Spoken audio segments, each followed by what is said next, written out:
AllBall TV. They scared, but I'm not. They don't like comentario. Y suscribe.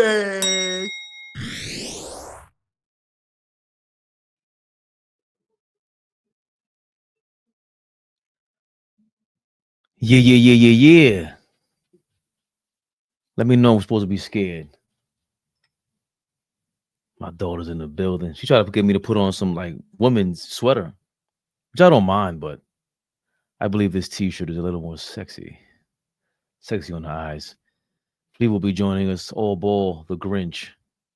I don't know what he's doing. I think he's at the... I don't want to give his location up.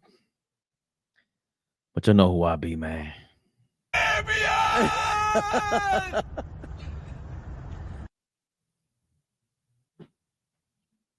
In the mix with the Knicks and our people. Nigga store Merry Christmas.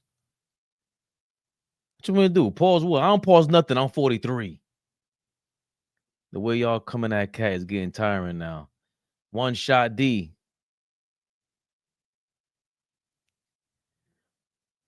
Here's the caffeine, baby bubba. La Turia, Cherokee, Merry Christmas. People act like Cat got traded for 6 unprotected first round picks. Meanwhile, Bridges putting up 15. One shot D. You ain't lying. I'm not saying you lying. Can we get to the topic first? Damn. Cat got his defense attorneys out on us. Whoa. Feliz Navidad, Cherokee. Coñazo. Esta gente, Cherokee, ¿qué es lo que con ellos? Yo estoy aquí, tú sabes, en lo mío. ¿Qué está pasando aquí? ¿Ah? Santa Claus. ¿Dónde está Santa Claus? We didn't even get to the game yet. Look, I ain't say nothing. I didn't say whether he did bad or good. I just said what Mike Brown said. Whoa. Easy, partner. Tranquilo, socio. Monstruo.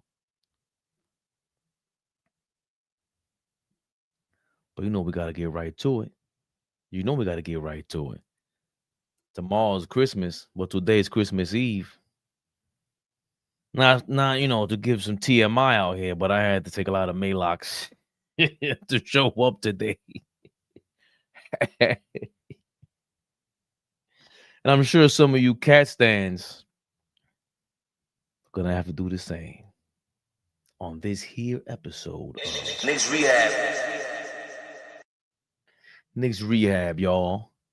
Stop playing. Yesterday, the New York Knicks, big loss to the Minnesota Timberwolves.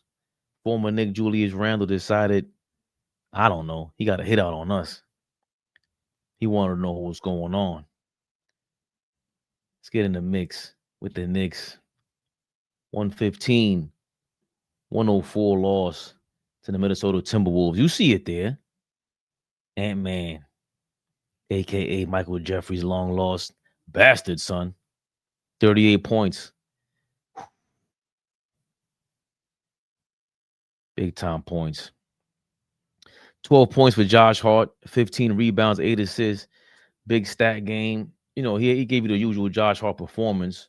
6 turnovers. He was doing bad out there, man, along with his points. I think all of our points, before we even get talking, I don't want to kill any suspense, but all these stats are, they came up short. Josh Hart gave, 42 minutes in the game.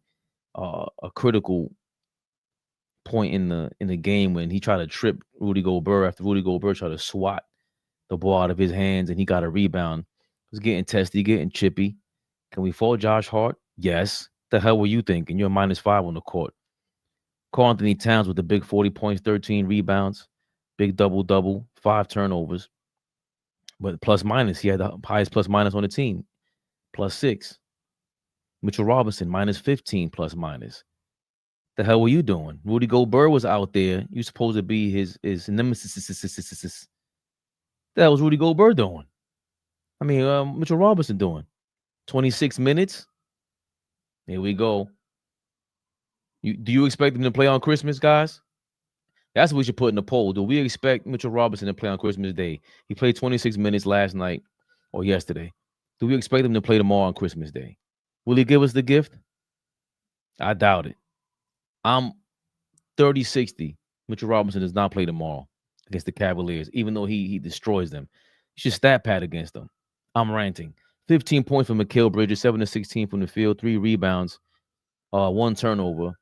This is a game this year that I think Mikal Bridges, he didn't look like he popped off the screen. He didn't. He's been consistent all year, but 40 or 43% from the field. I thought he said 43 minutes, 37 minutes.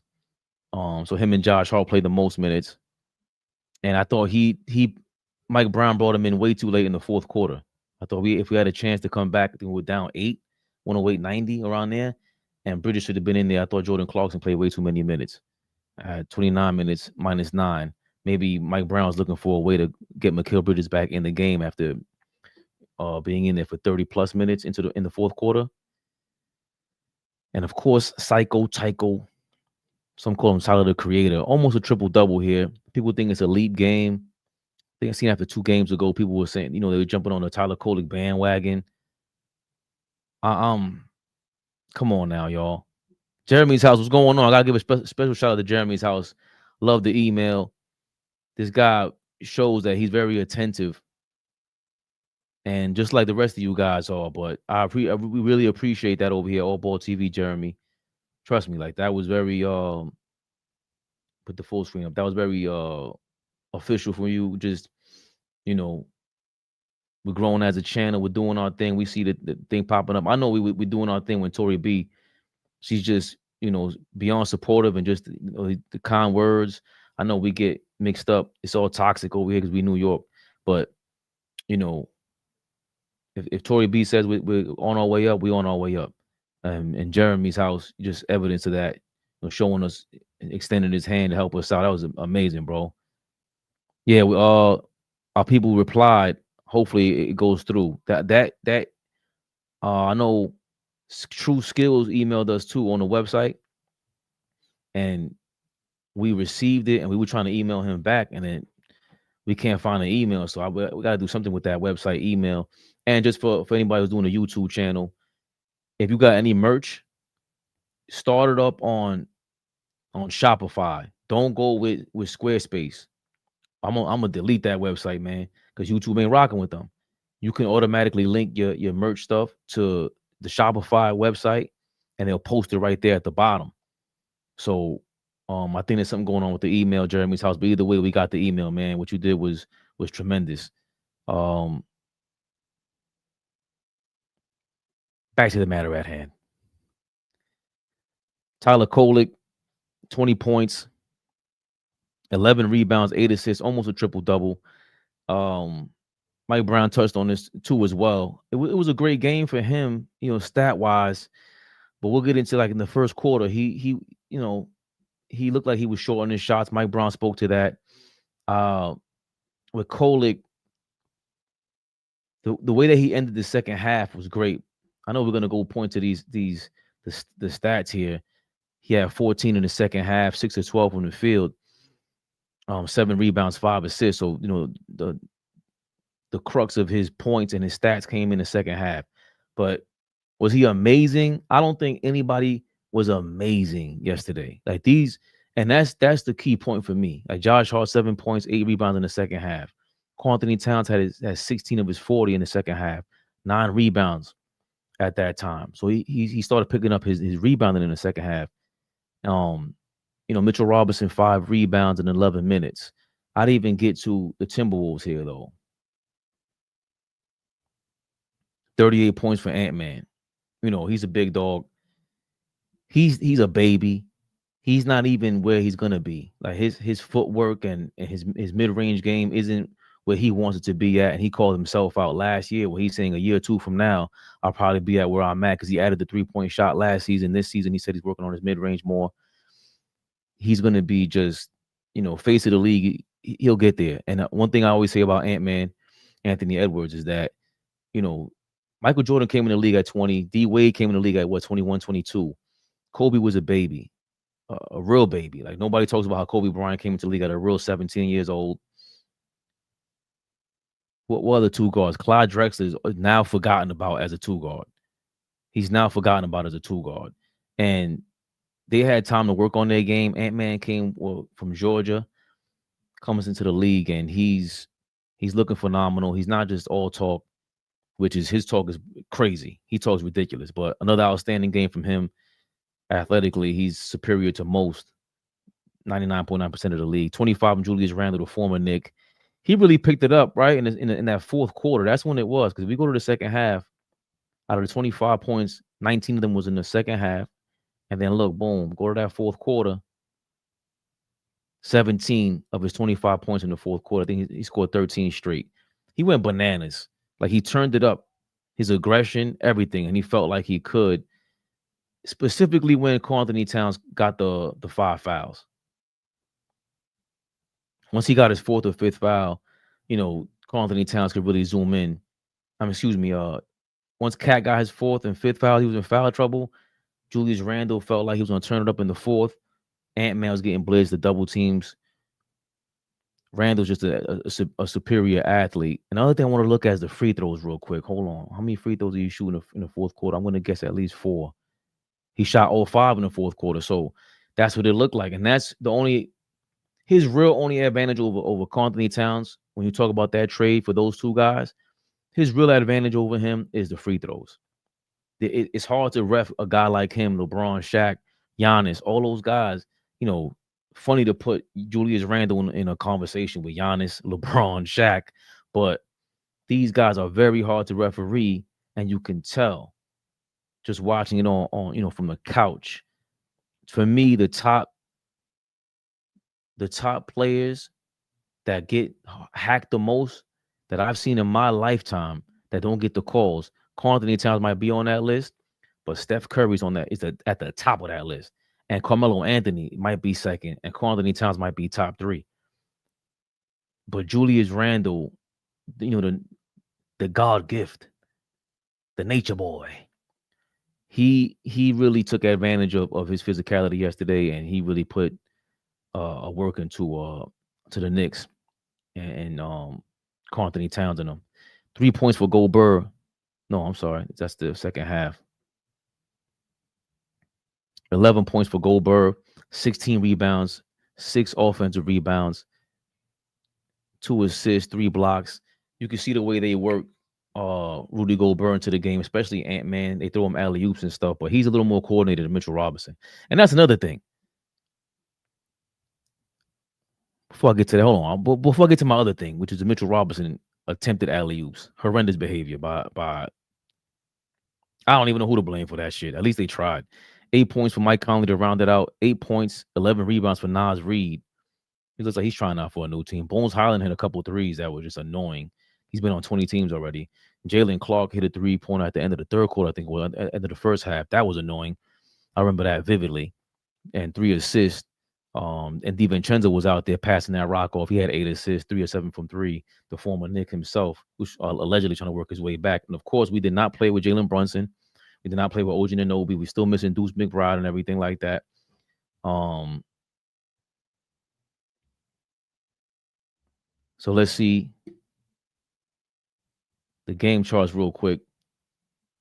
The biggest lead was 17 by the Timberwolves. We just couldn't get past that. 10 lead changes. And, of course, the Knicks just couldn't get it past the Timberwolves. They had their big dogs out there. You had Ant-Man. You had Julius Randle and Rudy Goldberg. Conley is older. Dante is a super role player. Naz Reid is a super role player, really. And they're not really super role players. They added to the mix, though. And the Knicks just had a bunch of role players out there with Karl-Anthony Towns. So it wasn't we didn't have this as a victory going into it. You see the upside down skyscraper for the home team. They control most of it. The Knicks had at some point gotten the win, the victory, the lead, but it wasn't enough. And even when Rudy Goldberg out there, you see, even though the Knicks lost 115-104, we still controlled the ball 55-42. We lost the assist battle 20-25. We lost the steals battle 8-12.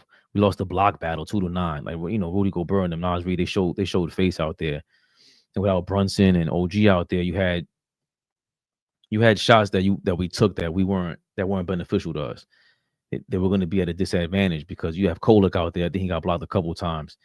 He's still a second-year player. He's not too athletic, and you're dealing with athletic guys out there that they're going to force you to take those bad shots and more than likely get blocked. 19 turnovers for the Knicks. I think Mike Brown spoke to that. 19 turnovers is crazy. To Minnesota's 11. So even though Kolek,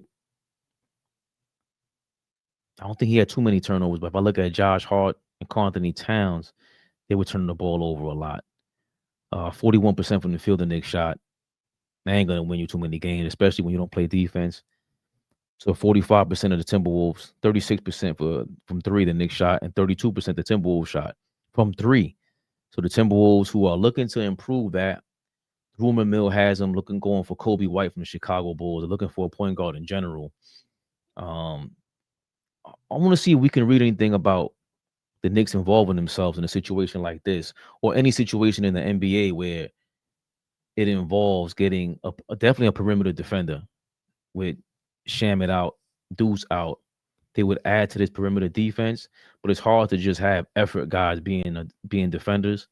At some point, we're gonna need, hopefully the Clippers keep doing bad. I look at Chris Dunn's contract in a second because Chris Dunn plays defense. Like, to me, he's top tier. He's a level below, obviously, the Tamani Kamara's of the world and Amen Thompson's, but Chris Dunn would be amazing. He just can't really score and shoot well. By the way, the Knicks, they edged out the Timberwolves in the 3-point percentage battle and the free throw percentage battle.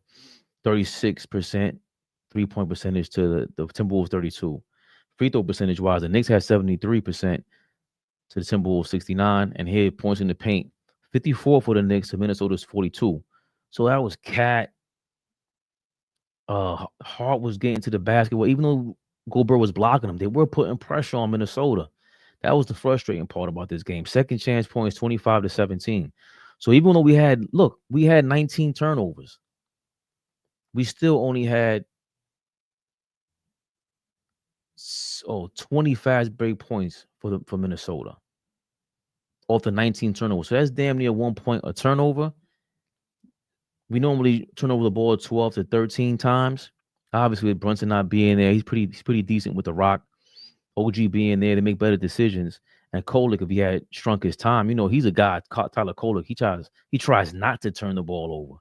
Second chance points. The Knicks still were able to get 25 second chance points with Rudy Gobert out there. Come on now, I don't want to. I can't say frustrating because what can you expect from a team without your star player and really, in my opinion, your two most important players? This is insane, to be honest. I think, we saw Brunson lead the way without Cat against the Pacers, but that was the Pacers. Then we saw Brunson tired. We're trying to give him an excuse, right? Because y'all don't like that against the Philadelphia 76ers, but Cat came back, but it felt like he wasn't even there. But we saw what it takes. We saw what it is. When you play quality opponents, these athletic guys, even if Brunson was out there, this is no cakewalk. Ant-Man ain't playing no games. Julius Randle's looking for somebody, to foul him all the time. He's not a closer, but Ant-Man is. Ant-Man will take a step back three. He prefers to take the three or take the shot. He reminds me of Reggie Miller when he said that. I'm trying to go home. I got things to do. I ain't going to overtime. Got to respect the Ant-Man. But it was a tough task for Karl-Anthony Towns to take on and the team to take on without Brunson, with the rumors lingering, and really the narrative. It's New York, man. It's New York. What you want me to do? JR, thank you for your $199. Shout out to Cat for raising that trade value. I'm trying to be nice too, JR. 3B. And even with all that, we still had a chance to win. We were down 4 key pieces to our team, and it never looked like we were totally out of it. Our team is damn good. We have to. It's not that we're not damn good. We all recognize that, but there's a level of a notch above all this that I think even like Josh Hart, Jalen Brunson, Mikal Bridges, they all won in college. OG has seen what it takes to win in Toronto. He's very close, or he still speaks to Kawhi Leonard. I just think there's a different level to take when it comes to, any of this. Winning is winning. Like, how much it takes to go on Christmas Eve to go on a stream right now. You don't think my wife wants to curse me out? You doing a stream for what? How much you getting off that? Did you pay my Christmas gifts with that shit? You have to deal with the noise. So I have to deal with that noise while I'm on the stream right now. Act like you ain't scared. Karl-Anthony Towns. We get into the flame session. I know you cat fans came in here to what they call that bestiality that you guys be into when you into cats and animals. Oh, I guess we all a bunch of bestiality people because I'm into dogs. Arf, arf. Fabian's going crazy. Calm down, Fabian. Tranquilo, manito. Tú sabes. Van a morder. But we got to talk about what Mike Brown was talking about. Let's be clear about this. 40 and 12 is impressive. A 40-point double-double is crazy. Tyler Kolek's double-double. Damn near triple-double. Looks great on paper. But let's see what Mike Brown thought about these double-doubles. What do you think of Cat's physicality off the bat, especially around the rim, drives, that kind of stuff? Oh, Cat obviously, he can score. He had 40 tonight. I said it before. He's a walking double. He just has to continue to try, to not pick up cheap fouls. He had a couple of cheap fouls where he led with his hands, or he hooked the guy. And now we have to sit him for X amount of minutes when he needs to be on the floor. So. The 40 and 13, it doesn't surprise me at all because he's more than capable. But if you're going to be a great player, and I'm sure he does too, we expect more from him so he can be out on that floor. Tyler, I think. So that was Mike Brown talking about Karl-Anthony Towns, 40 points, 12 rebounds. 40 points, 12 rebounds. He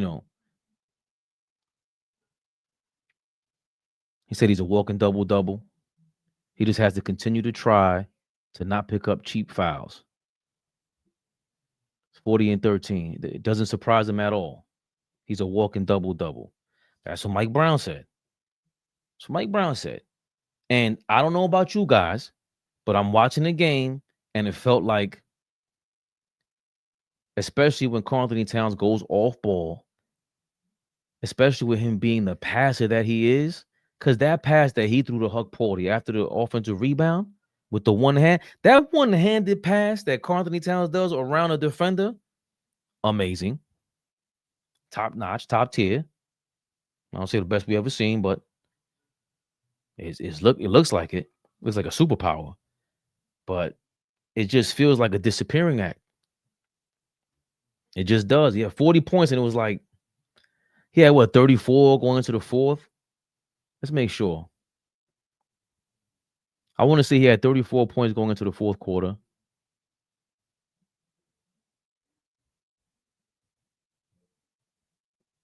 Karl-Anthony Towns did.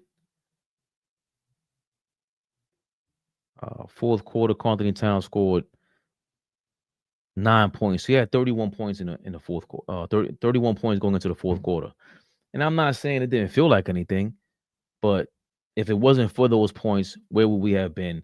I already know you cat lovers, where you guys are going with this. He also played 11 minutes and 25 seconds of that fourth quarter. After playing 7 minutes and 40 seconds of the third quarter, and he picked up that foul. He picked up the 2 fouls in the fourth. So he still did well. It was the fourth foul he picked up in the third quarter that kind of threw off Mike Brown. When you're a number one guy, number two guy, that offense got to revolve around you. And the great one-on-one players, we could list them all if we want to. Jordan, Kobe, and these guys. Kobe had to figure out how to calm the hell down, and even then he was going bananas. He was still out of his mind.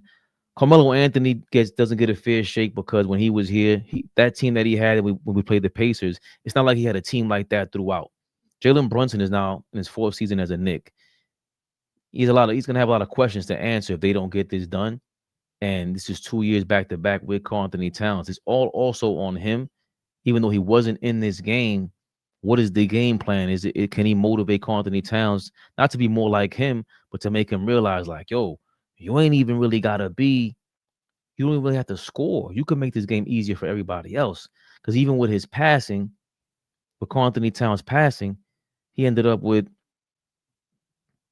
1 assist yesterday. I guess that was the one to Huck Porty. It just doesn't feel like mind-blowing. It doesn't feel like, Ant-Man got help. But you saw how Julius Randle's 25 points, them 17 points in the 4th quarter, you could tell he was on a roll. And you can see Ant-Man's 38. Of course, they were there. But Julius Randle's 17 was different. They were different because he ratcheted it up. You could feel the aggression. He made you react on the defense so that you had to have more than one guy cover him because one-on-one, it wasn't happening. And I know Mike Brown was saying we didn't cover him enough from behind to double team him and try to get to his step back in the paint. But he made it a point that he wanted to find an opening to score some points. I think Julius Randle knew, all right, I'm gonna ride this out, see how this goes. In 4th quarter, I'm gonna turn this up. I'm gonna make sure I have no fouls. I see Karl-Anthony Towns, he usually gets 3 or 4 fouls by the 4th quarter, and I'm gonna go drive to the basket. I think that was Julius Randle's plan to begin with. I don't know if the coach spoke to him about that, but Karl-Anthony Towns, I think he was coming back to Minnesota in good graces. They love him out there. He was very happy to be out there. We saw some clips of him, talking about his happiness in Minnesota. And I have spent so many years. I spent 9 seasons in Minnesota. They were the best years of my life. I've done some great things in New York. But it's nothing like Minnesota, guys. I owe them everything. All right, I'm being melodramatic, but I mean, you can see for yourself. Karl-Anthony Towns on the Minnesota Timberwolves, treating him like gold, like a king out there. Like getting that ovation when you came out of the game at the end from these fans? I mean, it's always good to be appreciated.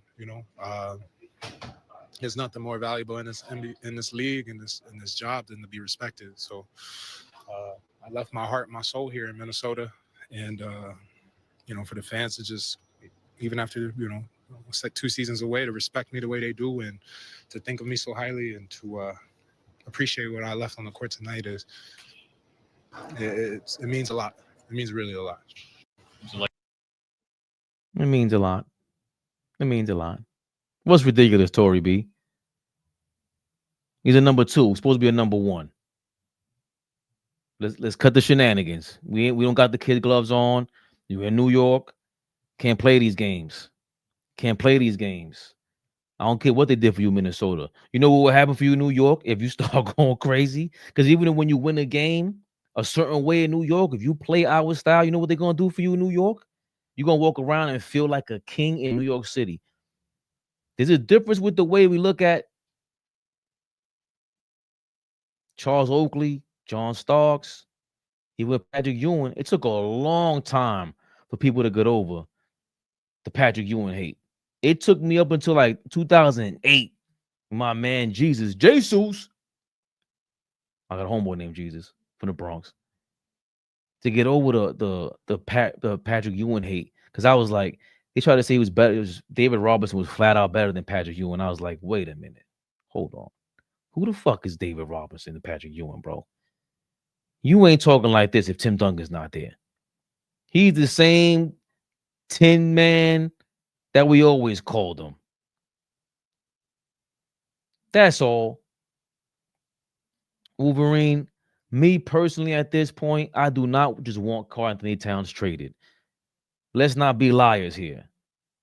Me personally, I want Karl-Anthony Towns to assert himself in this offense that brings him more than enough opportunities to do what he wants to do. Karl-Anthony Towns is an amazing talent. I never wanted him here. And yet, I'm the one who gave him props at the beginning of last season. He was in the MVP conversation. So it wasn't just me. It wasn't just us. It was everyone that saw like, oh, damn, this thing, he looks crazy. And we still were like, I don't know if we can win a chip because our defense wasn't up to par. Let's wait for Mitchell Robinson to come back. That being said, we ain't never seen Karl-Anthony Towns play like he did at the beginning of last year, before or since. I will repeat it if you need me to. Here we go, the 77th. Thank you for your 199. Full of hate. Brunson's ISO is Cat's issue. Kolek passes. So why didn't they win yesterday? And why did they win yesterday? What was the problem yesterday, 77? Oh, OG wasn't there. Brunson wasn't there. What are you going to come up with next? Brunson's in his way, right? He's in Cat's way. Now we're saying he's in Karl-Anthony Towns' way. As if somebody was in Karl-Anthony Towns' way his entire career. The #1 draft pick. Stop, man. Knock this shit off already. Knock it off. And I didn't hate on him like this. I just said he was soft when I seen him being that way. I wanted him to smack Draymond Green. Sure. Do something. Kill him with your game. You got to elbow somebody out there. Stop letting the referees take over you. Why are you worried about the refs? They're not giving you that call. Yes, you're going to get hacked. Carmelo Anthony got hacked. I wasn't a big Carmelo. If you think I hate Cat, you would have hated me worse with Carmelo. Because Carmelo's supposed to be a tough guy. He has this fan base that's insane. And I'm in New York, and I was arguing with everybody. Bro, you don't trade an entire team for Carmelo Anthony. You don't do it. You don't do it. You do it for Giannis, maybe. But right now, we do have a lot of upside. It's not, forget about trading Cat. It would be stupid to trade Cat right now. You can't do it because Milwaukee apparently doesn't want to trade Giannis or whatever it is. And what other trade can you make for Karl-Anthony Towns? I'm not into that. I'm talking about Cat's game. I'm talking about why he's not asserting himself, getting the ball in those spots from the corner, talking to his coaches. Where do you like the ball best? Mid-range, low post. Where's it best for you? Because we know post players, the best thing that they do is when they pass the ball. Dog, like Karl-Anthony Towns passes the ball. There's very few people that could pass that rock like him. Very few people, man. Let's get back to it. You think I just called up here to shit on Karl-Anthony Towns? Called. I came up here to shit on Karl-Anthony Towns. Stop stereotyping me. You don't know me.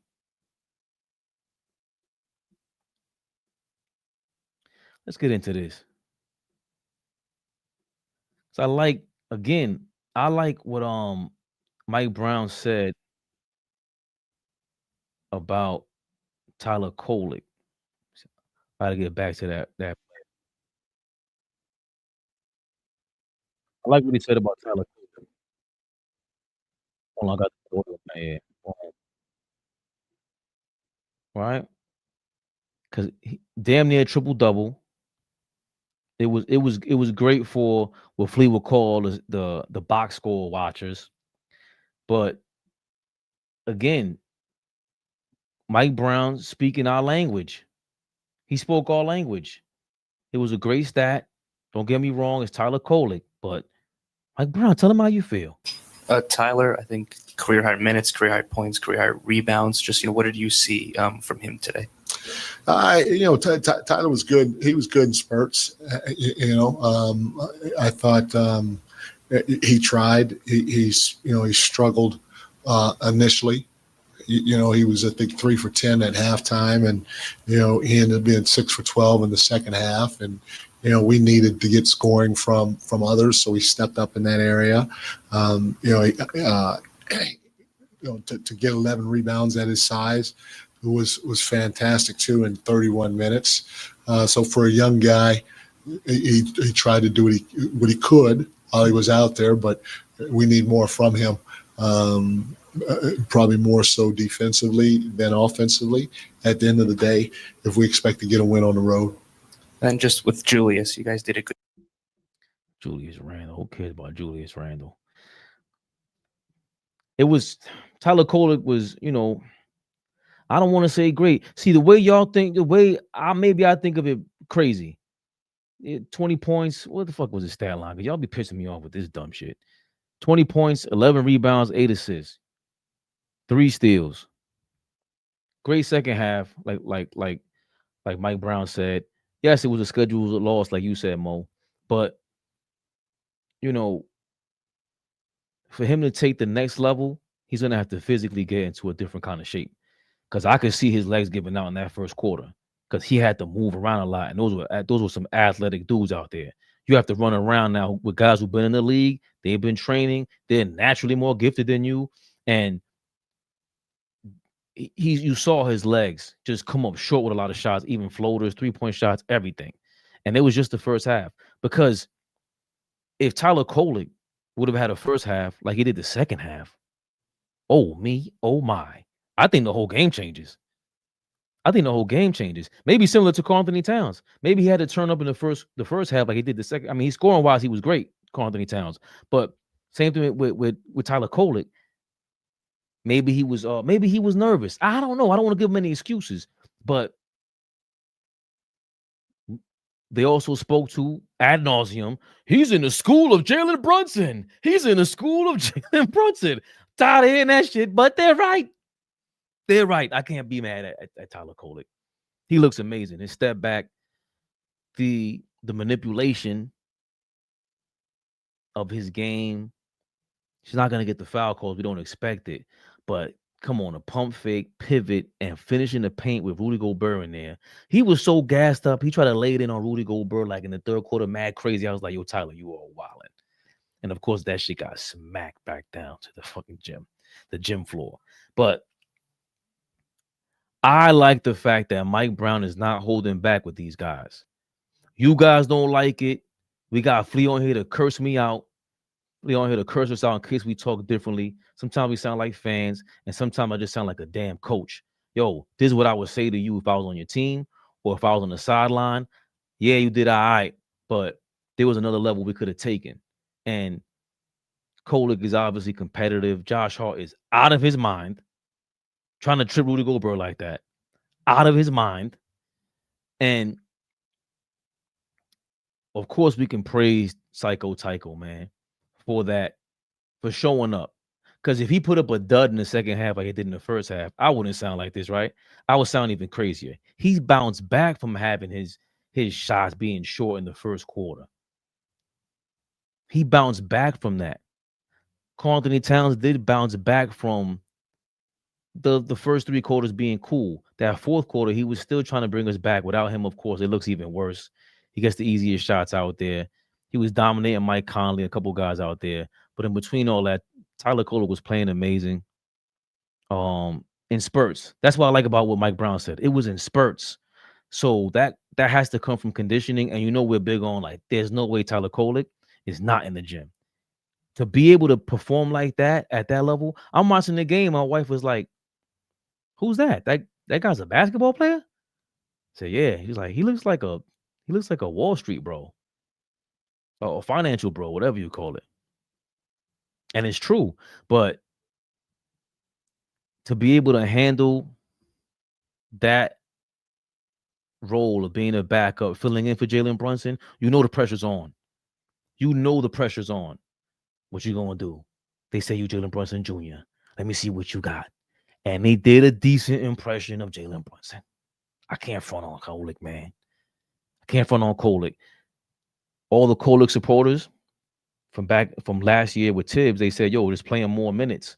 And maybe this is what you guys were talking about, because it's not just yesterday's game against the Timberwolves. It's also the fact that Mike Brown is playing him alongside Brunson. And Flea and myself last year, it got to the point where it's like, yo, it's not like he's bad. He just doesn't look for his shot. So if he played alongside Brunson, how does that look? 2 small guards? Does Thibodeau have the balls to do that? He doesn't have the mind to do that.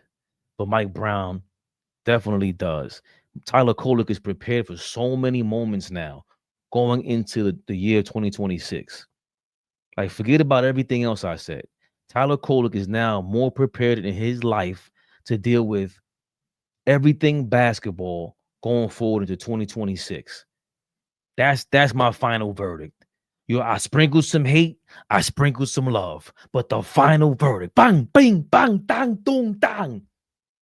The final verdict is that Tyler Kolek is now ready, more ready than ever before for every kind of basketball situation.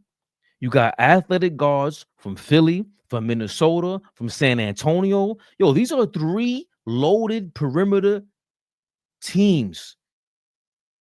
How much more athletic can you get than Anthony Edwards? McDaniels didn't play. Dante give you something there. Rudy Gobert filling up the paint. And against Philly, come on, the kid VJ Edgecombe is a rookie. He's a rookie, but he still plays tough. Maxey, and then Grimes, and then B didn't play, but I think Paul George played. But come on, man, he ain't trying to play. He ain't really playing. And the San Antonio Spurs, who got probably the best youngest defender in the league right now, first or second year in the league, in Stephon Castle. Then you got Dylan Harper, De'Aaron Fox, and them dudes. These are 6 to 8 athletes that Kolek had to be on the court with. I just seen a video with Brandon Podajemski from Golden State Warriors.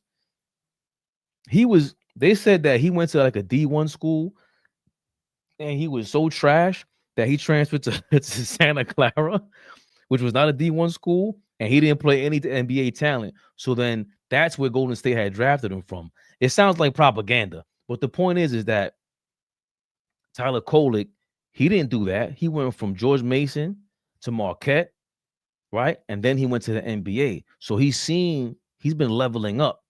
And even as a rookie in the preseason games, we see the difference between him and his rookie class. Look, how much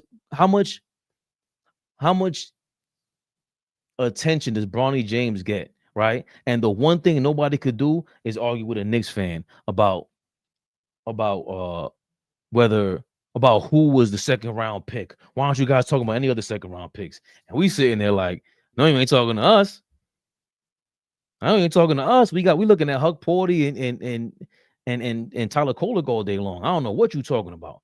Bronny J, like if you compare Bronny you can't compare him to these guys. Like Huck Porty, I think he has an NBA body. He's not there. Oh, let me not forget. So we already know Tyler Kolek. Come on. We done with that. Our guy is ready. He's more super ready for NBA basketball than ever before. Mike Brown has gotten him there. We talk about development. AllBall said it the other day that we historically haven't been able to develop our young guys. And Tyler Kolek is developing. That's the bottom line. You put him out there to the Wolves, as Mike Brown said before the game. And he went out there and he wasn't no lamb. He was not no lamb chop out there in Minnesota. Shout out to Tyler Kolek for that. Diawara. Couple things on him. I liked his defense, but you have to look at the way that he slowed down his whole game. You can tell he was too excited to play before yesterday. I don't know if he was tired. I don't know what it was, but he slowed the hell down for yesterday's game. He slowed down so much. That stupid ass double team they threw at Ant-Man when Clark hit the 3 from the elbow, the 3 elbow at whatever buzzer that was. I was like, yo, you might as well have Diawara on Ant-Man. He got like an 8-foot wingspan. I want to see where this guy's at right now. These are those games where, like you said, Mo, it's a schedule loss. So what do you do with a schedule loss? Here, let me throw out Tyler Kolek over here. Let me see what he does. And let me see if Diawara, let me see what he does to a potential MVP candidate in Ant-Man. Because, Randall is too strong. That's too crazy for Diawara. You could blitz Diawara at a Randall to bother his shot. That's the guy you needed there, even though he may not be, his IQ. I shouldn't say his IQ. His experience may lead him to block Julius Randle. But the way Diawara was bringing the ball up a lot slower, he didn't look like a deer in the headlights, dribbling the ball up court, going full speed. He looked like he was before yesterday. Diawara looked like he pressed the turbo button on a video game, and he was just trying to go crazy down court. Yesterday, slow with a purpose, slowed it down. He hit the 3-point shot that I think Kolek kicked to him in the left elbow 3. After that, this is when I knew my man is slowing down. My man is starting to get it. Diawara came back down. I forgot either Kolek or somebody passed it to Diawara at the 3-point shot above the break. And he thought about kicking it to Josh Hart in the right corner, and he kept it. He shot it. He missed. But for you to have the balls to do that, for you to think about the shot, let the defense think you're going to pass the shot, pass up on the shot, and then take the shot anyway, I love that from the kid. I love that from the kid. Obviously, his skills are not polished enough to be what we want him to be, but he has OG Anunoby there, Mikal Bridges there, a lot of teachers there. There's a lot of chefs in that kitchen. Hopefully, Mike Brown is the head chef and doesn't play any games because we know how this thing can go. But I loved his minutes there. And Mikal Bridges was, to me, non-existent. Not sure if he was tired. That was a bad game for me. Everybody, to me, 40 points for Karl-Anthony Towns. And, of course, the almost triple-double by Tyler Kolek is going to stand out. It's going to stand out. And Karl-Anthony Towns did. I'm bugging. He fouled out. He had 5 fouls late in the fourth quarter. Flea was pissed at that 6 foul, by the way. I'm blowing him up. But I thought they did all right. It was good. It's tough without Jalen Brunson. It's tough without OG Anunoby. Missing a lot of points there, almost 40, 50 points a game, making the job easier. It's just not his role. But we want to see more of this. And again, 58% from the field. He was doing well. But it's one of those games I'd rather you go for 50, go for 60. Fuck is Josh Hart going to tell you? Well, Josh, get out of my way. You trying to trip up Rudy Gobert. Dumb shit. Dumb shit. What did Rudy Gobert do to you? All you did trying to get the ball. Dumb shit. And everybody else, Jordan Clarkson, bad game. Awful. Awful. Awful. He gets on my nerves, man. He's supposed to be a 6 man. Everybody, all my partners, my co-hosts, they told me, yo, he's going to be the 6 man. What did you guys see from Jordan Clarkson before this season that he's going to be a flat out outplay Deuce McBride? I know what to expect from Deuce McBride. And with Shamit, when he was good money, I'm like, I kind of know what to expect from him. It's weird that he's even playing this well, but I forgot who put it this way, that Landry Shamet always plays his way to a starting role somehow, and then just somehow always gets hurt.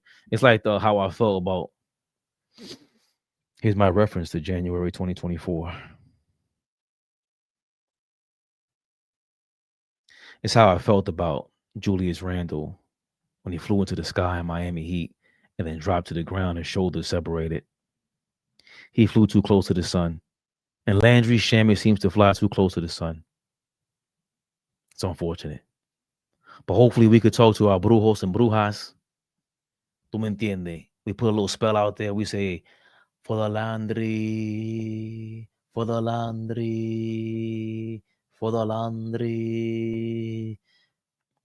And we get our guy out there for the playoffs. Because Landry Shamet he played well. But Jordan Clarkson, I know why he's there. He's really the only guy, let's say, because even Brunson can't get to the hole and still hold on to his handle. He can't hold his handle in the paint and then try to set up Mitchell Robinson. Kolek can do that, but his passing angles get blocked off for Mitchell Robinson. But Clarkson is the only one from preseason who's been trying to give that alley-oop to Mitchell Robinson. From preseason in Abu Dhabi, he did that shit from half court, a transition play. Clarkson's been doing that, so I'm watching him. But he's not shooting well, and when he doesn't shoot well, it's tough. He caught a couple catch-and-shoot three-pointers yesterday, but that bonehead move he did by not taking Josh Hart's guy at the elbow, the right 3-point elbow at the end of the first half was dumb. And he's not, we into the season knowing he's not a great defender. I think he got to get traded. I think he got to get traded. I don't want to see dudes go, man. Not every man between them. McBride for Keon Ellis because McBride is always hurt. Y'all keep saying that, but he missed 18 games last year. What is Keon Ellis proven? And remember, what's his name? Mike Brown. He coached Keon Ellis. The only reason why we will get Keon Ellis is if Mike Brown okays that. Mike Brown will have to okay that like thoroughly. That would have to be if there was a rumor that he was available. That's the rumor right now. And if you're willing to trade Deuce McBride for Keon Ellis, who's probably like 3 or 4 inches taller, and he makes a lot of great plays, but he's a bonehead too. He does a lot of dumb shit. But if there's a straight up trade for him and he's available, if we don't get him, it's because Mike Brown said, nah, he's a headache. He's a headache because it ain't talent, right? It ain't talent and skill. He breaks up plays though. I think he's much more of a like Clarkson and Josh Hart. That playmaking ability from Keon Ellis can be big time. Like it's those momentum swing type of plays, and that's why I didn't see yesterday from Kolek and Cat. They were major stats, but Kolek and Cat, it wasn't like the momentum swinging kind of stats. And with Keon Ellis, he has momentum swinging kind of stats, but he just doesn't play enough. He's not consistent enough. Josh Hart's another guy, momentum swinging stats. Josh Hart, sometimes he has a pass that I'm like, oh shit, you had the balls to do that? The fact that he has the balls to rebound against Gobert like that and try to trip up Rudy Gobert.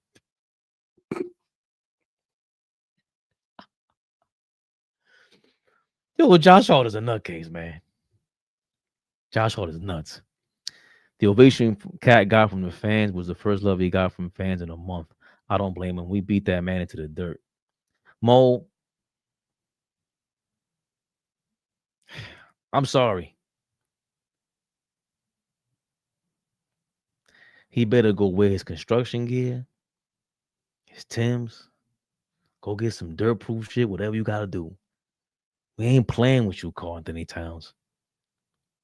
We love Brunson. Brunson's defense is horrific. Karl-Anthony Towns' defense has been really good. That's what was frustrating about that game, too. It wasn't like if he didn't stay in foul trouble, what Mike Brown said, he had to sit down at the end of the third quarter. And Cat was visibly frustrated about that. If he doesn't get that foul, does the game change, though? Let's just be honest about that. Forget about what I feel about him, what you guys feel about him.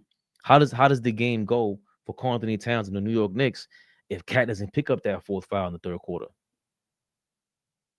Right? That was like, and kudos to Mike Brown. Hold on. Didn't he pick up 2 fouls in the third? Or am I bugging? He picked up 1 foul in the third quarter. So he had 4 fouls in the third quarter, and Mike Brown let him play. So he did his thing. No, he had 3 fouls in the third quarter going into the third, and then Mike Brown's letting him play. I think they let him get away with a foul, and that's what happened. There was another foul that Cat could have gotten on Ant-Man late in the third, and that's when Mike Brown sat him down like, yo, bro, you playing on thin ice. Like if you get into foul trouble now, if you out of the game, then what? Right? But if he does that, I think the game turns out differently, and he's going for 60. He's going for 60. That's the part y'all are missing. Nah, you wrong, Mo. They don't run well-spaced plays to get the lob. Oh, I'm sorry. I thought you meant for Cat. Yo, Mo, hold the hell on. Cat could have gone for 60. Let's get past that. Enough is enough. Did you see the lob that they threw for Mitchell for Rudy Gobert? Mitchell Robinson ain't catching none of that shit. They tried to throw him the ball like 2 or 3 times, and I'm like, there goes 1. I'm not saying they were great. There goes 2. And they finally dumped it all to him. I forgot who gave it to him. Not Brunson or Kolek or somebody. Nah. Only Clarkson, let's see, Clarkson, Bridges, Kolek, and Cat are able to get Mitchell Robinson the ball. But to throw Mitchell, yo, are y'all bugging? You falling for the all-ball propaganda and his trainer? Hold on, didn't this trainer say some dumb shit again? Here we go. All-ball and the fucking trainer. They back at it. Look, they back at it with the Twitch Mitch conspiracy. Yeah, I'm not lying. You guys think I'm joking. Look, back at it. Marcel Scott. Mitchell Robinson's trainer, Marcel Scott on Instagram. First 16 games, 20%. Last 2 games, 91%. Include him in the offense, he will make free throws, point blank.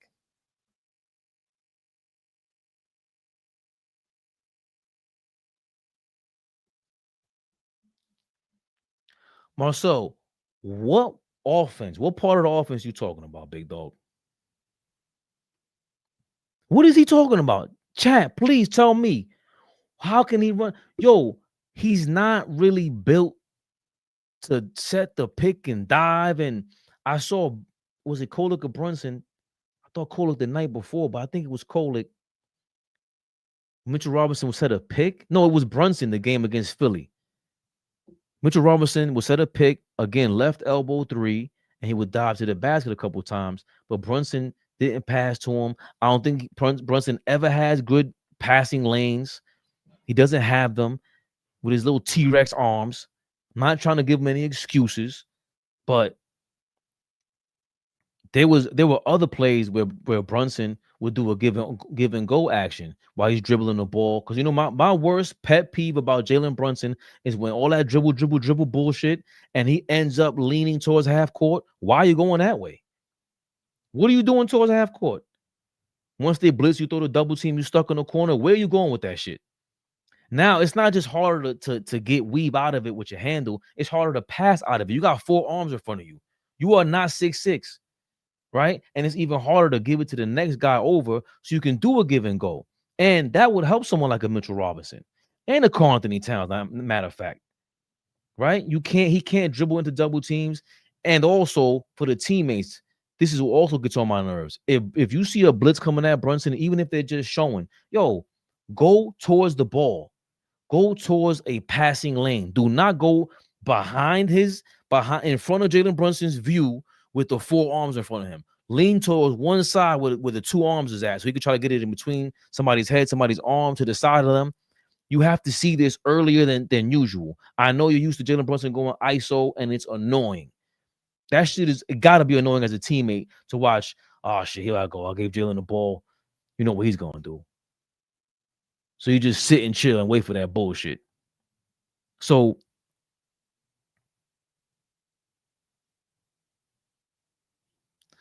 Brunson is not used to the give and go shit with Mitch or anybody, right? And I think we all blame, it's not just him, it's him and Cat have to learn, like, yo, how can we figure this out? Dog, I'm too nice. I'm too nice. You can give me the ball anyway. I'm going to shoot the ball. Karl-Anthony Towns has not looked good shooting the 3-point shot in a long time. Since the last season, I haven't seen him look comfortable shooting that shot, right? But what can they do with each other to have a go-to move? To be able to play a consistent, dominant, something where, yo, all right, now those 2 guys on the court is a huge problem. We've seen Austin Reeves and Luka Doncic go crazy early on this year. Did it last long? No. No way, Jose. But they did something, and those are 2 one-on-one guys. Dribble.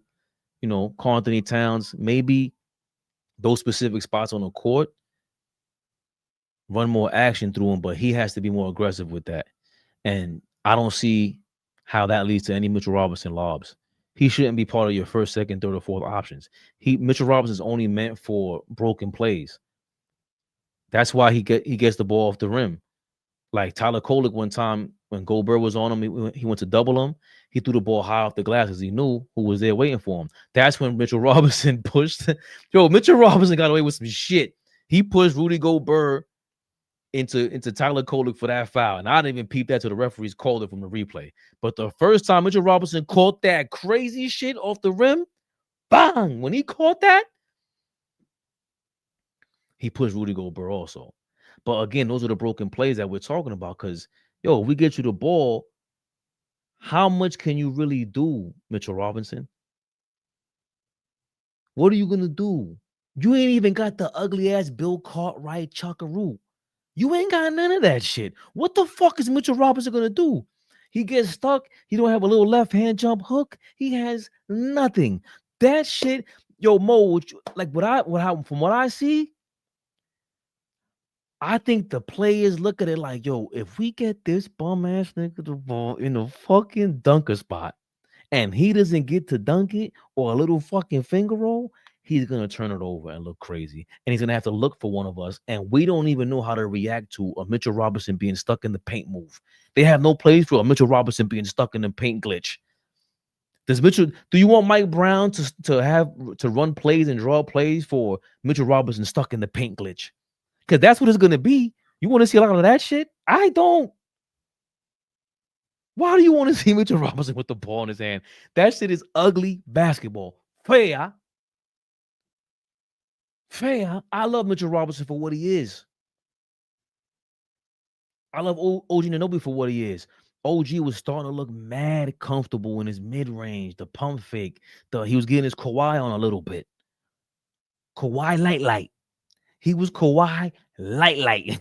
That's what OG was. Kawhi light. Because he can't get a handle. And you know Kawhi's handle wasn't super crazy, but they're all Jordan light anyway. But Kawhi knows his spots. He knows how to pivot.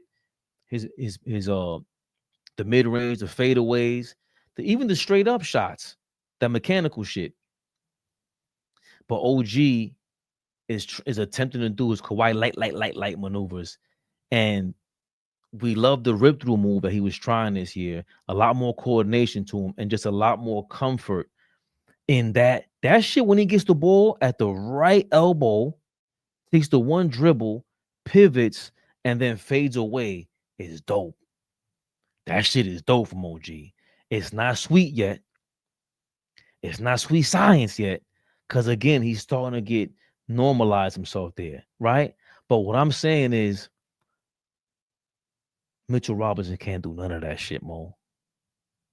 He has zero ability for a fadeaway, nothing. And this motherfucker be spending I don't know how many hours in the gym in the summer in some hot-ass fucking gym, crossing people over and dunking from the free throw line. He goes into whatever YMCA and tries to turn into Michael Jordan on people. Mitchell Robinson, don't piss me off. I came into the season in love with you. Flea tried to get me off the bandwagon and almost worked. Then I forgot, like, wait a minute. He's the guy that nobody could play defense like. Can't nobody do that shit. That's why he's important. OG Anunoby plays off the ball crazy. He's always looking for a steal. Big pickpocketer out there. Mikal Bridges, yesterday was a bad game. So, that's part of the reason why Cat couldn't close out the way he wanted to either. The other guys didn't really, like Josh Hart making those mistakes. All these guys making them bonehead mistakes. It brings Karl-Anthony Towns 40 points a little bit lower too. I ain't gonna lie. Let me not lie on Carlos Antonio.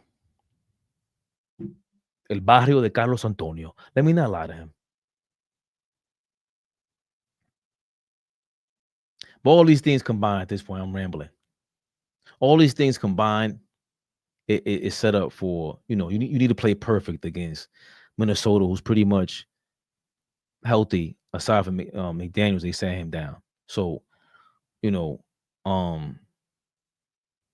gotta think about that, Wolverine. As much as I love him, I'm down to get rid of his ass. Oh. Whoa. Oh, sorry. You know when your girl got the right jeans on and she got to play like this? It's a Merry Christmas out here. it's a Merry Christmas out here. You kidding me? And she just came out of the shower too, so her hair. Amo, do you get paid to hate on Cat? The numbers did well. They're all right, but it's not well enough. We just that's our real opinion about him. Like, remember, Flea is way more fair than us. You know what I'm saying? And even he was getting tired of it because you have to establish yourself. You can't have any excuses if you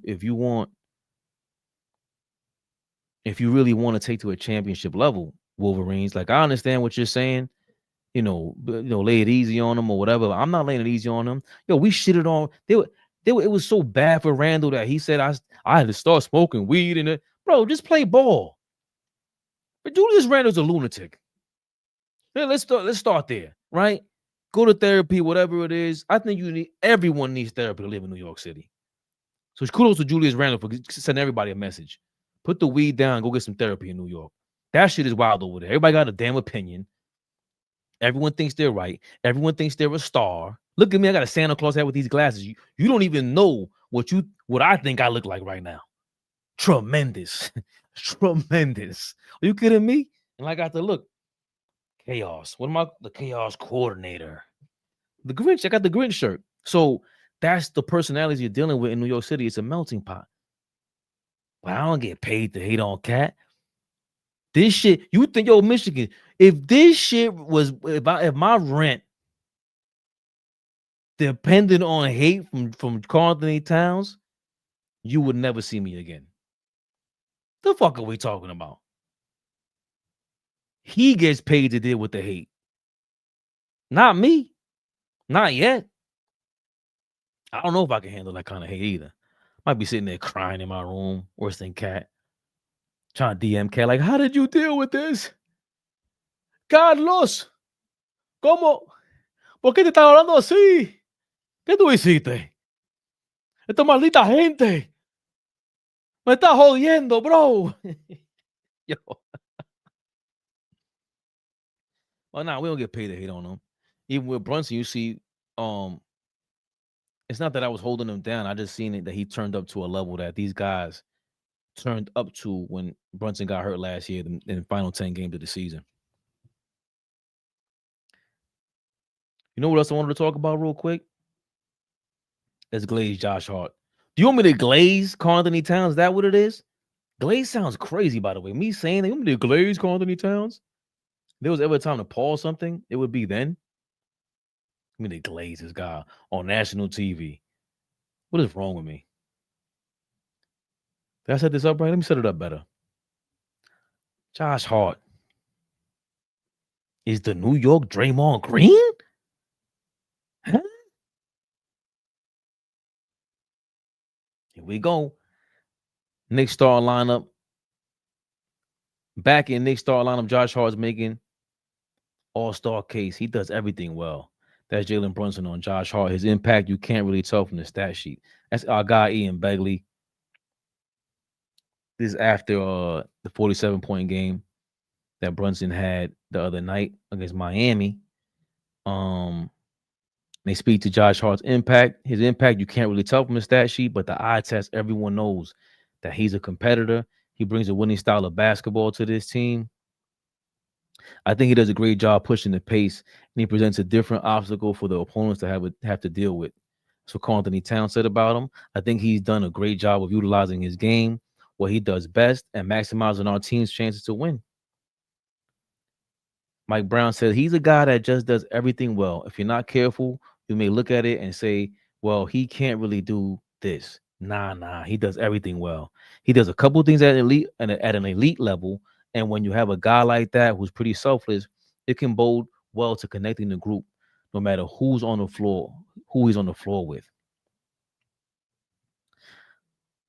Mikal Bridges also added, Josh gets in, and he's probably one of the fastest guys with the ball. He's going to the rim, or he's driving to the paint, trying to find guys. I think his ability in transition and push and create opens up a lot. By the way, sidebar, for that game against Minnesota, I did like for the first time that I can remember, well, 2 times this year I can remember, Josh Hart in transition, almost full throttle, and he stopped and pulled to reset the offense.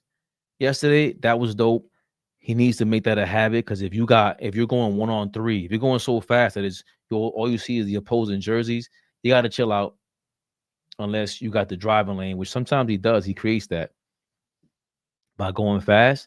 And there was another time this year when Karl-Anthony Towns was starting to feel it. That's when I saw his shot. I gotta look up his shot chart or whatever his stats. When Karl-Anthony Towns was starting to feel it, there was no hesitation. He took the ball and just shot it. He might have to start doing that, by the way. He might have to start showing Brunson and everybody, listen, I'm going to shoot the ball like 25,000 times. I'm going to dare you to curse me out. And today's the day I'm gonna smack a bitch. That's what Karl-Anthony Towns gotta do. But I digress. Josh Hart, that transition game is very important because we don't have the super athletic transition players.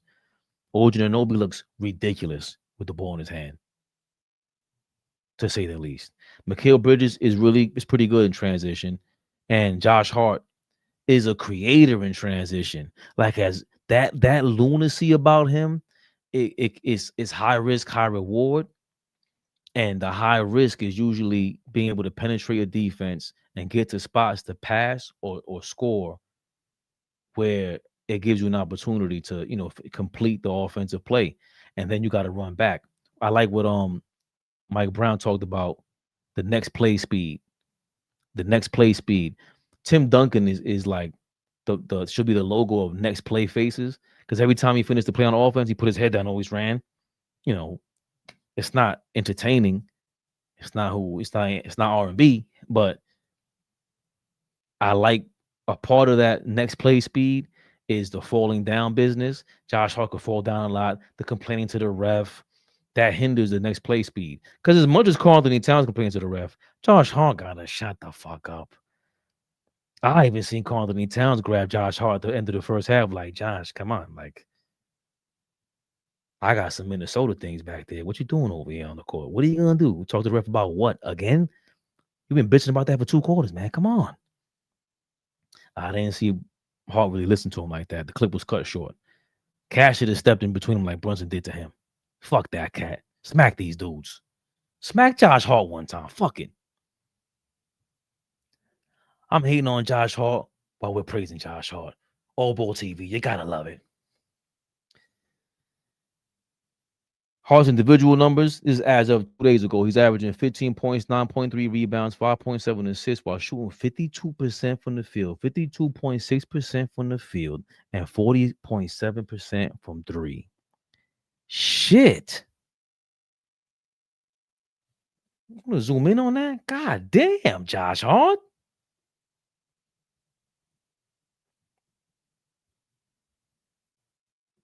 %50 from the field, 40% from 3. Are you kidding me? Let me look up his stats real quick from this year. He shoot 49% still and 38.9. So he's 50-40 damn near. He's 50-39 right now. And he's 83% from the free throw line. Yo, this is his best free throw shooting season ever. And that culminates with his 3-point shooting season. This is the best 3-point shooting he's pretty much done his entire career. Maybe except his rookie year where he played 63 games. This is amazing by Josh Hart, y'all. Good shit, Josh. 5 assists, 1 steal. Yeah, I'm more impressed with the free throws because he's going to get fouled. He's shooting 1 less shot per game damn near. So therefore, he went from 2.7 free throws last year to 1.7. But also remember, he went from 37 minutes a game to 30. It was at 27 minutes a game about 2 weeks ago. His field goal percentage has always been pretty good. For his career, he shoots 47%. Why is it so down? How's it 47%? He's in New York 4 years. He's been shooting 49%. Right. When New Orleans, he shot 45. The 2 years in Portland, he shot 50%, but that was only 64 games. So with the New York Knicks, he's been shooting 49% and 34% with us. 34.8, 35% from 3. So that's been his career numbers with New York. So to be shooting basically the average for defense for 3-point percentage is 39% now. So he was shooting below average from the 3-point line before this season with the Knicks. And now this year he's averaging 39%. That's a big jump. When he first got here for them 25 games that he was here, when he first got here, when he traded in for Cam Reddish, he shot 51.9%, damn near 52%. Was that no, that wasn't the playoff run. That was the next season, right? With Dante. That playoff run he went, but real quick, let me see what he shot that playoff run. Because that playoff run was kind of bananas. Miami. No, it wasn't this season. It was a year against And where the fuck is it at? The year that we lost to the Pacers and we beat Philly. Boom, that's what it is. He shot 48. No. Well, he shot 37% for the playoffs that year. But against Philly, can I add it up? Against Philly, he shot 43%. He was going bananas, though. Against Philly, look, 4 of 8, 4 of 7, 4 of 8, 0 for 3, 1 for 6, and that last game was 3 of 5. Them first 3 games against Philly, he shot 12 of what, 16, 23? 12 of 23. He was going bananas in Philly. That shit was crazy what Josh Hart was doing. Anyway, you see it there. Josh Hart. He's our Draymond Green. One Knicks staffer said recently, yo, why'd you remain anonymous, brother? Why'd you remain anonymous? The comparison is not far off. The 2015-2016 Green averaged 14 points, 9.5 rebounds, 7.2 assists before the All-Star break. The Warriors were 48-3 with Green in the lineup at one time. Opposing coaches recognized Green's value by voting him to the Western Conference All-Star team. He joined teammates Steph Curry and Klay Thompson. So, right now he's in for consideration. One opposing coach said of Hart at an All-Star bid. The coach cited Hart's impact on New York's record and said he's playing like an All-Star. So they're giving him the Draymond Green nod. Are we calling this the Draymond Green Award for Josh Hart for the All-Star team? I don't know. But I like that they call him the, if Draymond Green's getting a nod like this, even though he tried to sabotage his team the other day, I don't know if I want to get into that.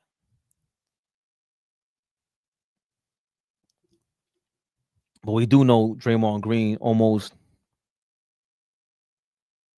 had another debacle with his team. Him and Steve Kerr went at it, right? And we see Josh Hart and Tom Thibodeau go at it before. You see Josh Hart go at it with everybody pretty much. And obviously the admiration Josh Hart has for Jalen Brunson is I don't know if it's a more respect level or just more intimate as a friendship. I gotta be careful with my words because ain't no that might be a thumbs down for ever mentioning Josh Hart's admiration and intimate relationship with Jalen Brunson. But the Draymond Green factor, it makes a lot of sense, especially with the respect that Draymond Green has for Steph Curry, the respect that Josh Hart has for Jalen Brunson. It can't be forced. It's almost a natural occurrence since that's your man. He runs the team. His family runs this shit. You just happen to be cool with him. And yeah, it is what it is. We run this shit, but that's my man. That's his spot. And that's my man. So, someone like Julius Randle, I don't think he was feeling this shit. And Karl-Anthony Towns is kind of like, can't beat him, join him.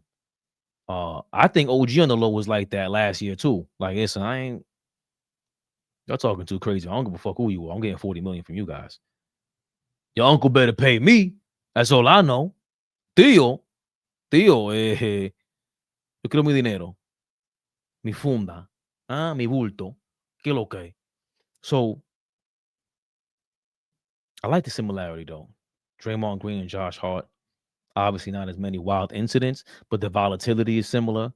The energy is similar. There's a leadership factor to the team where Josh Hart is a leader. They could probably go to him. You saw the way he yelled at Diawara. Can I pull that up? Yeah, let's pull that shit up, man. That was his Draymond Green moment. Let's see. Josh Hart.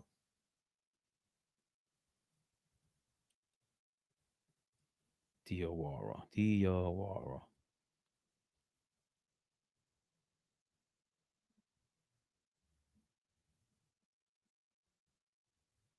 That's not coming up.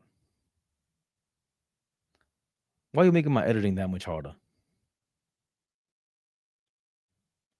Let's see. Josh Hart. Damn it. Y'all still putting up that thumbing business, man. Come on, Twitter, chill out. Screams. I saw him yelling at Diawara. That's all. I think Diawara was trying to come off the court, and Josh Hart was trying to tell him something. And look, Josh Hart telling him to get off the court. Like, I'm subbing in for you. And you can hear the announcer in the background saying he has to come in the game for a certain period. He has a certain period of time to get into the game. If not, Josh Hart is not allowed to go in there. And Diawara thinks that Josh Hart's trying to talk to him, and he approaches Josh Hart. Josh Hart's like, man, sit the fuck down. So there's a lot of respect that comes with being Josh Hart and the leader of this team. Just the fact that they're able to respect that, and the fact that he's comfortable enough to yell like that, and I don't say be himself, but I think we trust him as Knicks fans. As crazy as he is, I think a lot of Golden State fans don't really fuck with Draymond Green. And you see AllBall, he really don't fuck with Josh Hart. But a lot of people don't like his game, but I respect his effort. Like, he goes all out. To me, that's championship style effort. And he's a coach's dream, as everybody says. I'm still looking for it. Josh Hart. He's a coach's dream. Could we ever imagine Josh Hart being so angry that he walks off and loses it? I don't know. But you know what else, though? Let's not forget that Josh Hart, at the beginning of this year, he was on the end of the bench, in meditation mode. He was in meditation mode. His finger, he was getting over the injury. It made the paper. He could have had surgery, but then he would have been out for some time and it would have been healed. And he elected to not get the surgery. Then they get the shooting coach, Peter Patton. His shot improves. He's shooting amazing, like we went over. And he got over that rough patch. See, a lot of guys got over their rough patch earlier from the season. Like, he wasn't playing like great, and we shitted on him too. Flea took the brunt of the business for him, and he's coming around. And after they started him, I think he had to earn his starter minutes. Like, he doesn't do that without showing some flashes first. He was on the bench, and he was able to start because the coaches apparently convinced Mike Brown, and they had the staggering minutes with Mitchell Robinson, which was bananas. First 3 minutes of the first quarter, last 3 minutes of the first quarter, put Mitchell Robinson in the game. And it got to a point where it was like, hold on. Does this make any sense? Mr. I don't know how to say your name. Puts up 40, gives up 40. Who are we talking about? Josh Hart? But there's a lot of similarities to Draymond Green and a bunch of energy guys. Those are the guys going to pick up texts, but they can talk to the ref. Who has ever spoken to a ref more diabolically than Draymond Green? Nobody. And he's still able to do that and communicate whatever he needs to, whatever he wants to with the team, because somehow he's earned this respect. Obviously, with Golden State, they have 4 championships. They've been to 6. Right? They lost to the Raptors and the Cavaliers. They've been to 6. He's still, I want to say, the leader of the team, especially vocally, and he's able to somehow etch his way into this leadership role where he has these moments, gets into it with his coach, and then walks to the back, and leaves the huddle, which is disrespectful to his coach. Forget the players. You're disrespecting the coach at that point. And we haven't seen anything where Josh Hart is disrespecting Mike Brown. We haven't heard anything but good things from them.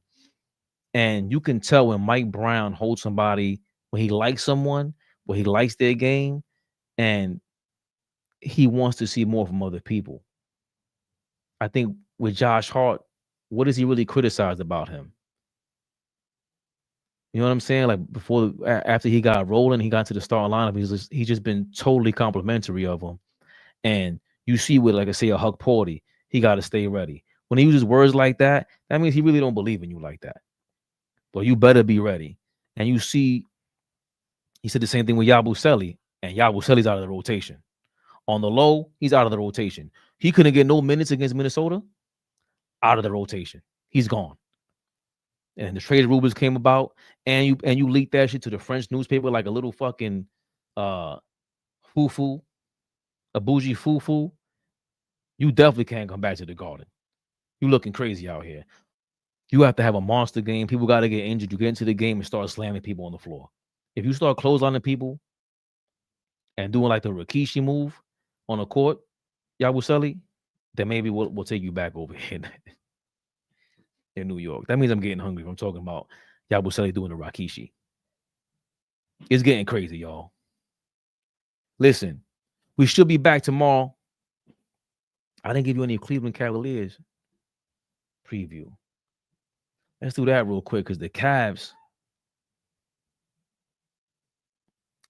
it's some minor stuff here, some minor reporting for their players.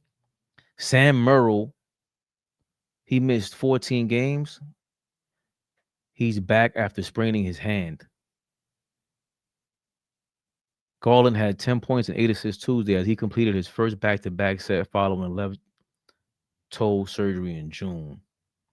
So this is the first time Darius Garland was able to play back-to-back games last night over the Charlotte Hornets. And Sam Merrill is back after a 14-game absence to a sprained right hand. And this might help them out. This was the first time that the Cavaliers had a 9-man rotation. If I read that correctly, it's the first time they had a 9-man rotation all year long. And to me, that was part of what was great about them last year.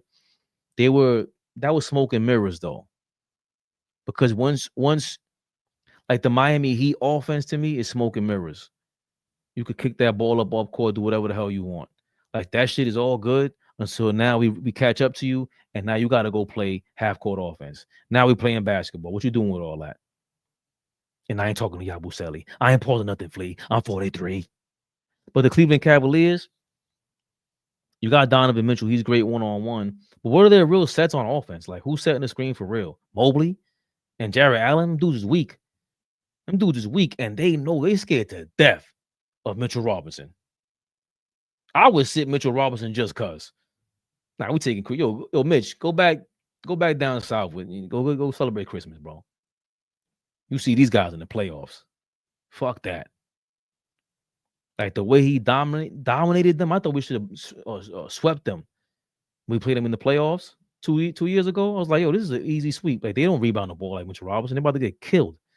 And it happened. So Brunson will play. That is the announcement. Jalen Brunson will play tomorrow against the Cleveland Cavaliers on Christmas Day. He took off Minnesota. He better play. Anunoby, you better play.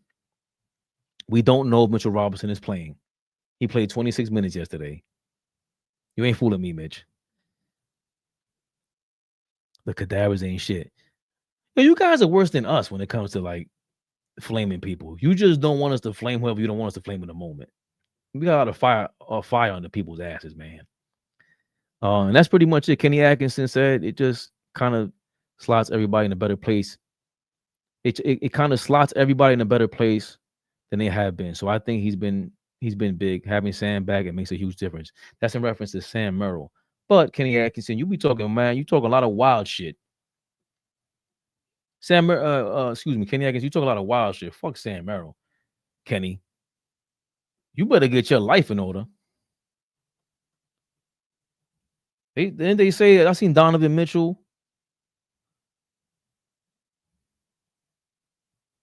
See something about Donovan Mitchell. He said Kenny Atkinson is not on a hot seat. Okay, hold on. Let me pull this up for y'all. As per Joe Varden, Kenny Atkinson is not in a hot seat. And he works for The Athletic. Okay, good for you. The Cavs have a lot of issues right now. Firing Atkinson wouldn't solve any of them. This is from Fears the Word. Atkinson's far from the main reason why this team is in shambles. Being on a hot seat, as recent reports seem to suggest, is difficult to justify when you watch this team play. Atkinson isn't the one missing shots. He's not responsible for the blown assignments. He didn't trade for DeAndre Hunter and Alonzo Ball. Atkinson isn't the reason the team is over the second apron. And if he's fired, he'd be the second straight quality coach that the team had to let go of because of the core group stopped playing for them. Yeah, that's a really great point. He ain't the one missing the shots. He was great for them last year. It was an upgrade for them. They got rid of JB Bickerstaff, went on to Detroit, which may be putting more pressure on the Cavs, right? Like if JB went to Detroit in the same division and they're going crazy, Dan Gilbert might be looking like, yo, who made that suggestion? They're gonna be like, oh, Dan, that was you. Like, oh, you fired for reminding me it was me, right? But if JB Bickerstaff went over there, damn near coach of the year with Detroit this year is possibility. He has a high possibility with that. You had him as a coach, and what your players couldn't handle that. And is it this is Donovan Mitchell's what, third or fourth coach now? Like I like Donovan Mitchell, well, his fans and the Knicks fans maybe hate him because he wanted to trade Mitchell Robinson for him. I almost fought AllBall because of that. What's wrong with him?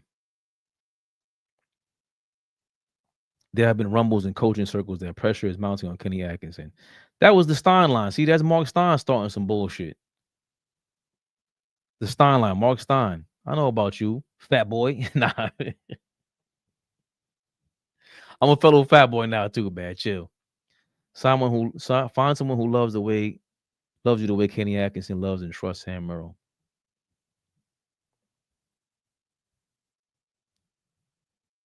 Sam Merrill makes a difference. He knows how to screen. He knows how to play with those guys. It makes a big difference. That was a big boost for us. DeAndre Hunter's a tough dude. Sam Merrill, I really started watching Sam Merrill because of Tim Legler put me on to him. So I called him the White Ray Allen. They call him the White Red Rooster or some shit. That didn't bode well for Flea. So get the fuck out of here. Anyway, I saw something where they were saying, there it goes.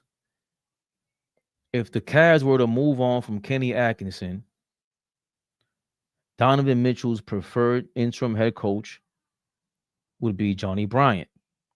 Now, let's not forget Johnny Bryant, Johnny boy here. We all remember him. He was the Knicks assistant coach. And for years, we kept him on that bench because that was the connection between Donovan Mitchell and the New York Knicks.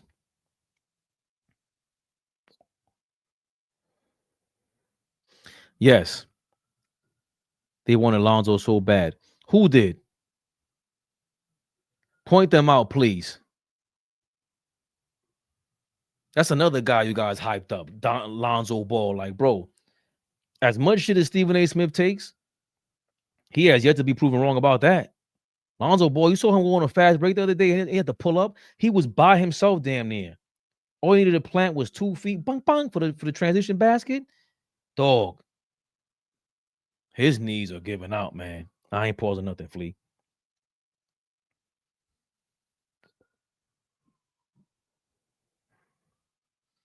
Lots of Charlotte. Who called out his own player? Oh, JJ Redick. Yeah, I saw that. Yo, man. Y'all know I like JJ Redick, bro. I just seen a clip of him with Joakim Noah when they were talking about being like suspended from a team on the low. They like getting put out of the rotation is their way of saying you are suspended. And how like Ben Wallace, they called him body. He told Joakim Noah, yo, man, you ain't sitting in. We're gonna sit you out another game, bro. And JJ Redick told his story about how he got into his assistant coach. And then him and Doc Rivers making sure they were cool the next day before they move forward. And, you know, JJ Redick now, to me, he's in hot water because you're not taking over the team. Like Pat Riley made sure that was his team. This is the Lakers, bro. And this is why I keep telling y'all with Cat. Listen, man. If you want to assert yourself with this level of pressure on you, it's different. And But what did JJ Redick say? That one of his players didn't know what a flood play was or some shit like that? That was stupid. Like that was trash. Who was it? Who was it? Because if it was LeBron that didn't know the play, you wouldn't even say that. Oh, he's sounding like more and more like a chump. I can't front, man. I don't like that shit. The theme for our team, these young teams that move, we just can't move.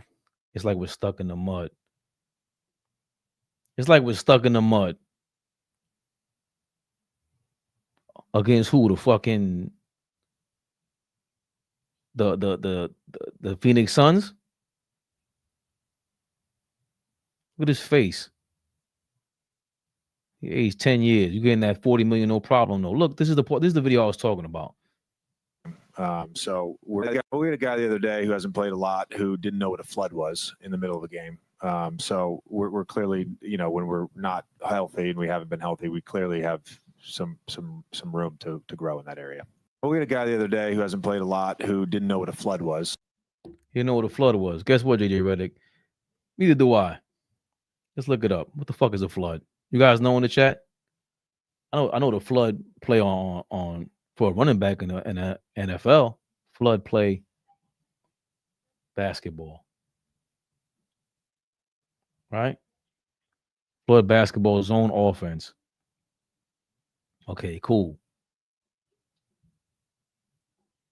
JJ Redick, you ain't in no fucking position to be telling nobody on that team what they don't know when you just started out being a coach yesterday. Get the fuck out of here, bro. He couldn't talk to me like that. You damn near my uncle's age or my older brother's age. I see LeBron here running amok. You ain't have shit to say to him. He is the third best player on this team. He's the third best player on this team, and you didn't say shit to him. But I seen you on TV trying to go back and forth with Stephen A. Smith, trying to go back and forth with Kendrick Perkins, looking red as hell, looking like the crazy racist logo. Take it how you want to take it. But you're not talking to me like that. I know what a flood play was. You ain't know how to control LeBron when he was at the end of the bench over there with Phoenix. You call him LeBron. Fuck you talking about? This guy's 40 years old. And you can't control him. You can't speak to him man to man. LeBron, what the fuck are you doing? You had to hold a meeting with Luka Doncic and LeBron James? For what reason? Fuck you got to talk to LeBron for? Get him out of here. What you in the room for, Bron? Nah, I said that I invited the franchise player over for a meeting. And just look at him. And then look away. And go talk to Luka. Hey, lock the door, please. I don't need anybody else crashing into the meeting. That's what you do. The fuck out of here, LeBron.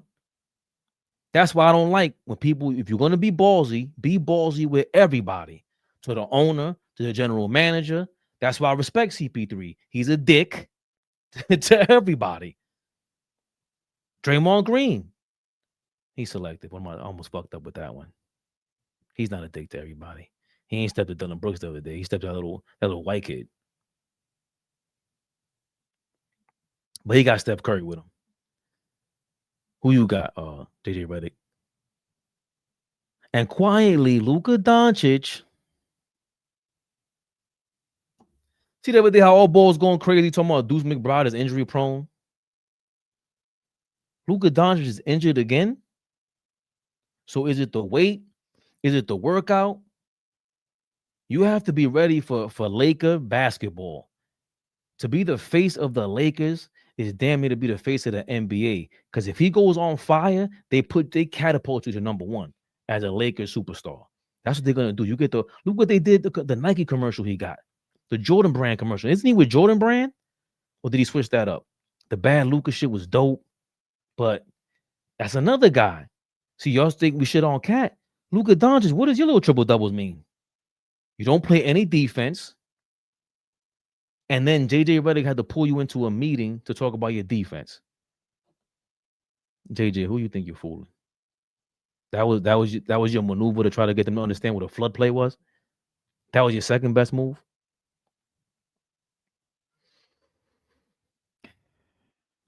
It's looking like I better start speaking a little differently so we can invite JJ Redick on his YouTube channel. He might be joining us come July.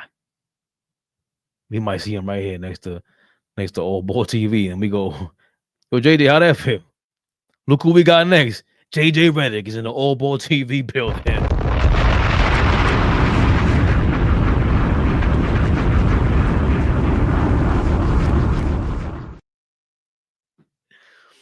Yo, and that Clutch Sports podcast, Max Kellerman, you didn't do, what the fuck are you doing? That shit is trash. Rich Paul, trash. Flea got some nerve ever defending that fucking bozo shit. JJ Redick, Bronny James. JJ Redick's the head coach. Bronny James is the next best superstar. And Rich Paul is the next super podcaster. All Clutch LeBron failures. And I never get on this LeBron bandwagon like that. I don't shit on him like that. But this is his media creation. This shit is trash. Look, LeBron, man. Get a hold of yourself, man. Size 9. I'm sorry. I'm just rambling. I only brought that up because I was talking about how JJ Redick was shitting on the defense or his players. And he didn't have the cachet. But Atkinson is getting pressure. Atkinson gets pressure. But meanwhile, his bum ass players, he ain't shitting on his players. Garland was hurt the whole time. Them dudes is soft as hell. I bet you JJ Redick would have no problems calling out Donovan Mitchell and them in Cleveland. JJ's bitching up. I'm almost there, JJ Redick. Calling you straight up the BITCH. But you have been bitching up. You know who hasn't been bitching up? Mike Brown. Mike Brown. Is he brown nosing Jalen Brunson more than AllBall TV does? Maybe. But he knows where his bread is buttered. Jalen Brunson had that one bad game. He kind of called him out, could have passed more. He didn't really call him out, actually. Even after a 40-point game, Mike Brown said, do it again. He did the flea. Do it again. And we need a little bit more than that. It's been great, y'all. An hour and 42 minutes went by like I don't even know what. You guys made me so happy and proud. Oh, I read the 7th joint, right? Thank you for your super chats. Thank you for all the members joining us. That was bad, Mo. No Luka, no, Austin Reeves. I get it, but tomorrow we got the Christmas games lined up. We should be going on after the game or a little bit later. Thank you, APAP. Thank you, guys. Good night, Moon. Good night, Stars. Good night, Lightbulb. Good night to all the members, to all the followers, all the viewers, all the subscribers. The God showed us a lot of love. We celebrate Christmas on the night before. So the kids, we don't get to see them unwrap the gifts at 12. I might take a nap before that. Stacks time, what's going on? Merry Christmas to y'all. And to y'all a good night. AllBall TV. They scared, but I'm not. They don't like comentario. Y suscribe.